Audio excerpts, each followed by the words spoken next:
టాలీవుడ్లో re release trend ప్రస్తుతం ఏ రేంజ్లో కొనసాగుతుందో మన కళ్ళారా చూస్తూనే ఉన్నాం.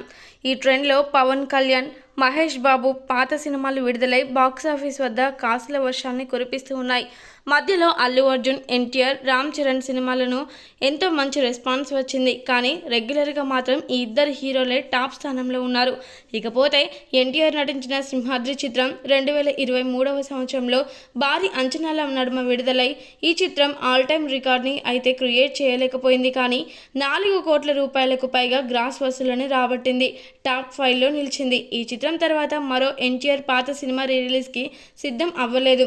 అయితే వచ్చే నెల 20వ తేదీన జూనియర్ ఎన్టీఆర్ పుట్టినరోజు కావడంతో యమదొంగ చిత్రాన్ని ప్రపంచవ్యాప్తంగా భారీ లెవెల్లో విడుదల చేయడానికి సన్నాహాలు చేస్తున్నారు ఫ్యాన్స్.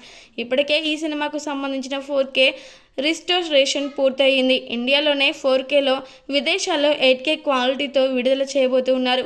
ఈ సినిమాతో ఎలా అయినా సరే ఆల్ టైమ్ రికార్డును నెలకొల్పాలని కసితో ఉన్నారు NTR fans.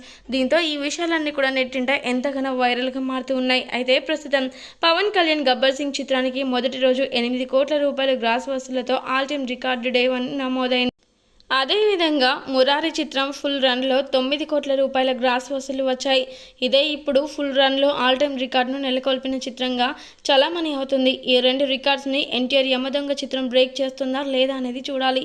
Andhra Pradesh, cited, overseas ప్రాంతాల్లో ఖచ్చితంగా ఈ చిత్రాన్ని రికార్డ్స్ వచ్చే అవకాశాలు ఉన్నాయంటూ ఫ్యాన్స్ అందరూ కూడా ఎంతగానో సంతోషాలు వ్యక్తపరుస్తూ ఎదురు చూస్తూ ఉన్నారు. చూడాలి మరి చివరికి ఏం జరుగుతుంది ఏంటి అనేది.